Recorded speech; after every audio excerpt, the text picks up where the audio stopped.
বৈষম্য বিরোধী ছাত্র আন্দোলন ঘোষিত চট্টগ্রামের সকল কমিটি বাতিলের দাবিতে নগরীর লালখান বাজারে সড়ক অবরোধ করে বিক্ষোভ করছেন শিক্ষার্থীরা।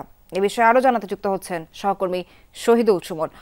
সুমন, বিক্ষোভকারী শিক্ষার্থীরা কি বলছেন, কি দাবি দাওয়া তাদের, একটু বিস্তারিত জানতে চাই আপনার কাছে।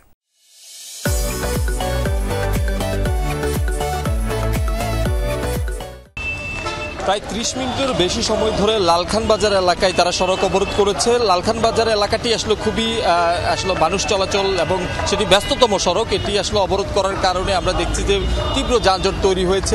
একেবারে সেটি ওয়াসা পেরিয়ে একেবারে জিসি পর্যন্ত সেই সড়ক অবরোধের যে প্রভাব সেটি আসলে পড়েছে এবং শিক্ষার্থীরা আসলে যেটি জানছে, গত রাতে বৈষম্য বিরোধী ছাত্র আন্দোলন যে কমিটি ঘোষণা করেছে চট্টগ্রামের মহানগর, উত্তর এবং দক্ষিণ জেলায়, সেই কমিটিতে তারা আসলে বলছে যে সন্ত্রাসী, চাঁদাবাজ এবং ছাত্রলীগের সদস্যরা এখানে কমিটিতে অন্তর্ভুক্ত হয়েছেন। এই কমিটি বাতিলের দাবিতে তারা আসলে এই কর্মসূচি পালন করছে। এর আগে তারা সংবাদ সম্মেলন করছিল। সংবাদ সম্মেলন তারা ৩ দিনের মধ্যে এই কমিটি, সারা দেশের কমিটি আসলে বাতিল করার তারা আসলে কথা বলছেন। সেই কমিটি বাতিল না হলে এই কমিটি যারা গঠন করেছে, বিশেষ করে কেন্দ্রীয় সমন্বয়ক হাসনাত আবদুল্লাহকে চট্টগ্রামে অবাঞ্ছিত ঘোষণা ইতিমধ্যেই তারা দিয়েছেন। সেই সাথে চট্টগ্রামের যিনি সহ সমন্বয়ক রয়েছেন খান তালাত মাহমুদ রাফি, তাকেও আসলে এই যে কমিটি, সেই কমিটি করার কারণে তাকেও আসলে প্রশ্নবিদ্ধ করা হয়েছে এবং তাকে জবাব দেওয়ার কথা বলছে। সব মিলিয়ে যেহেতু প্রায় আধা ঘন্টারও বেশি সময় ধরে এই সড়ক অবরোধ রয়েছে, ফলে সাধারণ মানুষ কিন্তু আমরা দেখছি একটা দুর্ভোগে পড়েছে। যারা এই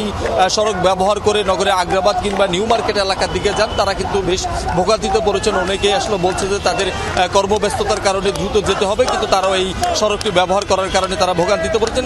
শিক্ষার্থীরা বলছেন তারা আজকে ৩টা পর্যন্ত সময় দিয়েছেন। এই ৩টার মধ্যে যদি কমিটি বাতিল করানো হয়, সেক্ষেত্রে তারা কঠোর কর্মসূচি দেওয়ার কথা তারা বলছেন। ইতিমধ্যে তারা যেহেতু হাসনাত আবদুল্লাহকে অবাঞ্ছিতর কথা বলেছেন, সেই সাথে কেন্দ্রীয় যারা এই যে কমিটির সাথে যুক্ত ছিলেন সবাইকে আসলে বিকেল ৩টার মধ্যে যদি এই কমিটি বাতিল কিংবা আগামী ৩ দিনের মধ্যে যদি নতুন কমিটি আলোচনার মাধ্যমে করানো হয়, সেক্ষেত্রে কিন্তু আমরা দেখছি যে এখানকার যারা রয়েছেন তারা আসলে বলছে যে কঠোর আন্দোলনের হুঁশিয়ার দিবেন। সেই সাথে কেন্দ্রীয় সমন্বয়ক যারা রয়েছেন, বিশেষ করে হাসনাত আবদুল্লাহর কথাই তারা আসলে বারবার বলছেন। তিনি চট্টগ্রামের যারা রয়েছেন তাদের সাথে কথা না বলে এই কমিটি গঠন করেছেন বলে তারা অভিযোগ করছেন এবং এই কমিটিতে কিশোর গ্যাংয়ের সদস্য, চাঁদাবাজ এবং বিভিন্ন অপকর্মের সাথে যারা জড়িত রয়েছেন তাদেরকে আসলে কমিটিতে অন্তর্ভুক্ত পদ দেওয়ার কথা বলছেন। বিশেষ করে মহানগরের যাকে আহ্বায়ক করা হয়েছে তার বিরুদ্ধে চাঁদাবাজির অভিযোগের কথা আসলে এখানকার যারা শিক্ষার্থীরা রয়েছেন আন্দোলনরত তারা বলছেন যে যারা জুলাই আগস্টের আন্দোলনে যারা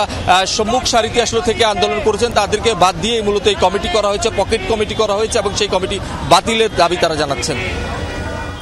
মনির, অসংখ্য ধন্যবাদ আপনাকে।